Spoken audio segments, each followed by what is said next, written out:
Hello and welcome to your daily dose of Dominions, turn 28. I'm kirbyone and we're going to get into a pretty exciting turn. A lot of definitive moments in this one. I get a bunch of gem income from TNG. He says that Yomi has just attacked him.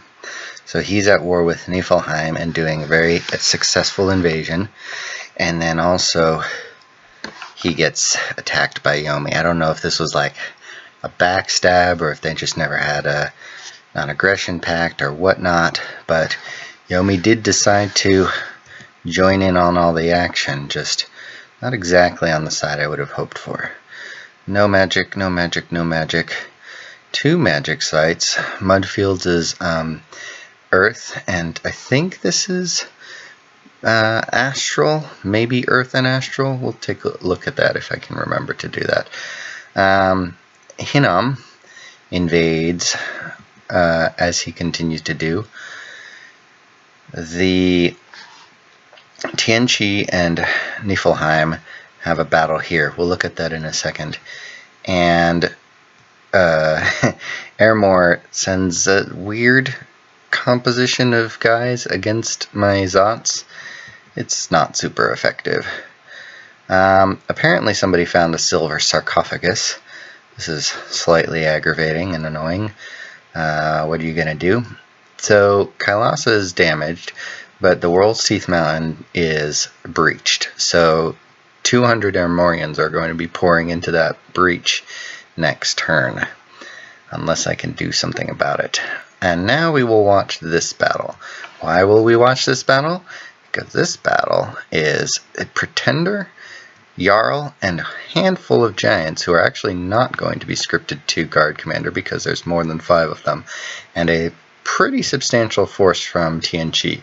Now we'll take a look once more at TNG's Bless. TNG's Bless is Quickness, Twist, Fate. So on these guys, that's actually going to be pretty good. Quickness means that he's going to be getting 3 people per square, 2 attacks per person, times 2. So that's 2, 4, 12. 12 attacks out of a square at attack 17 and pierce slash damage of 16 for each of those attacks. That's nothing to laugh at. He also has these guys who are also going to get blessed. And they're pretty interesting because they're Flaming Wheel, and I think they're Flaming Fist. Yeah, their Flaming Fist also is actually pretty good against Niflheim in particular because all giants have susceptible to fire, just inherent to them. Now the Pretender, wherever he went, he's over here. He does not have that, so he's just going to be straight up beastly. Let's see how this goes. Alright, so these guys are going to are set to attack rear because they just run right past the closest guy. So he gets stopped up here and up against a handful of them.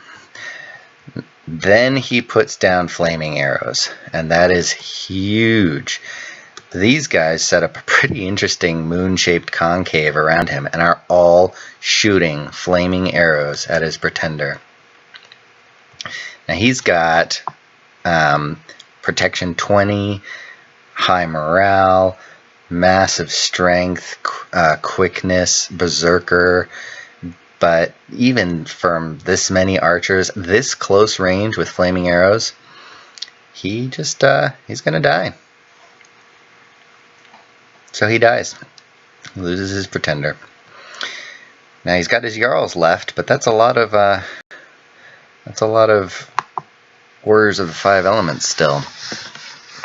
And they are not doing a bad job for themselves. Now his demons get up in the face of the Jarl, take him down, and all of the giants also die and get routed and killed. So this is a huge battle for TNG. He kills his Pretender and a very substantial portion of what's left of his army, and only loses 22 guys. this is not a lot of gold to lose comparably speaking, and taking out their pretender. So no more quickness bless, no more regeneration bless. This is done. He's done, because Niflheim also doesn't really have a whole lot of priests to call him back, and he's been invaded pretty substantially. Yeah, Niflheim is not going to be a significant presence for basically the rest of the game, and I think he actually goes AI pretty soon hereafter. So that was huge for TNG, and I actually saw that happen, and I think that was really lucky of me to be there. Now, obviously, I had scouts in like every single one of these provinces, but I think it was still pretty cool to get to see that. So, what else is new? Okay, Hinam is moving again here, and the only place he can go is here if he wants to keep invading me. He could throw more people on here, but I think he sees that there is nobody left here. I vacillate a lot on what to do with my monkeys.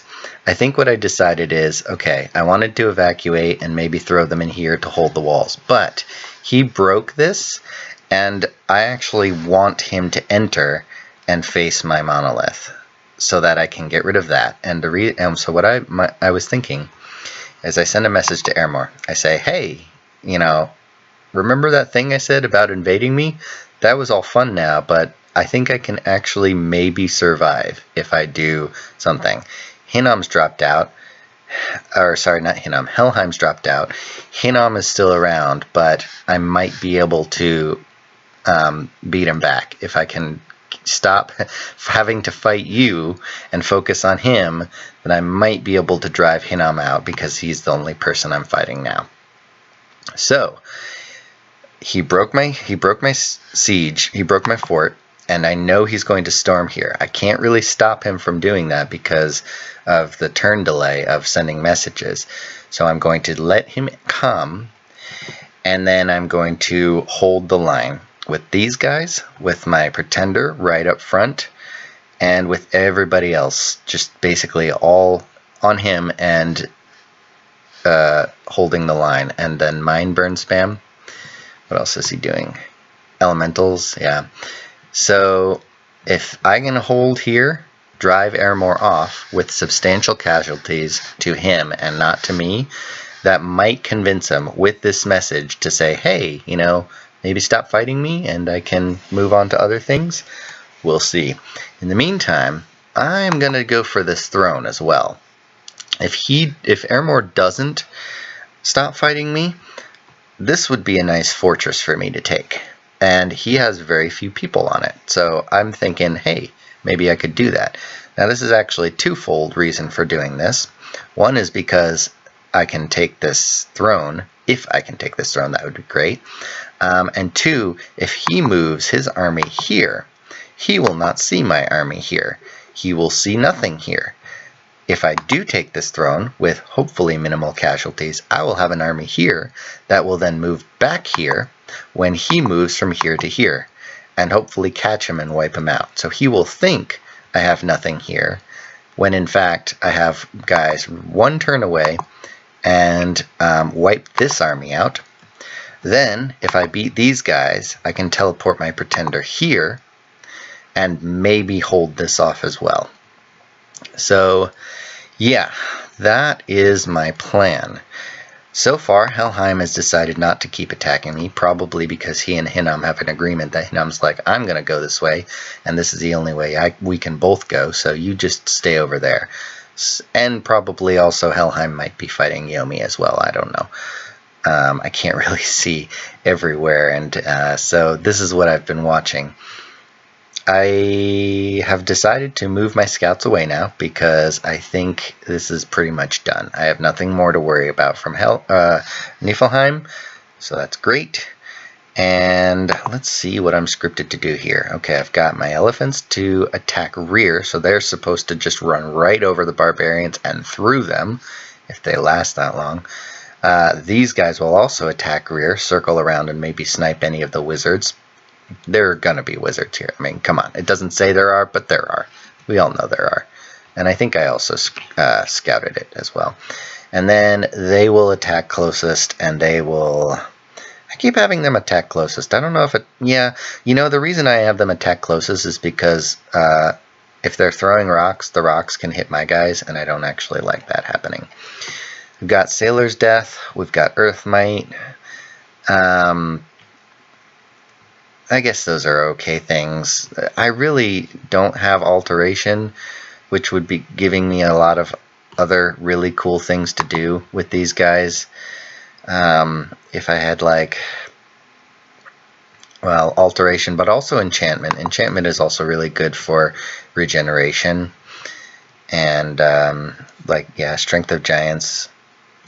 Because Earth 3 is just really good for a lot of interesting combat spell combos that you can do, which I get to later on in this game.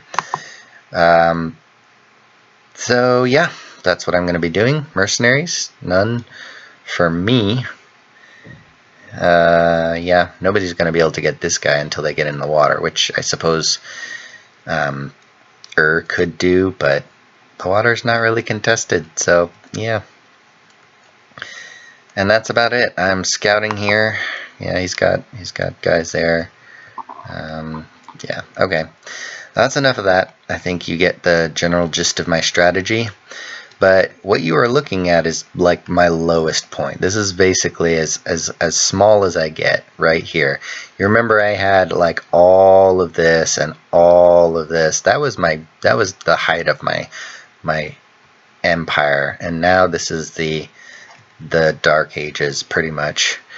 But hopefully we can turn this around. I am not giving up, and I will fight to the bitter end if that's what it takes. Alright, have a good night. See you guys next time.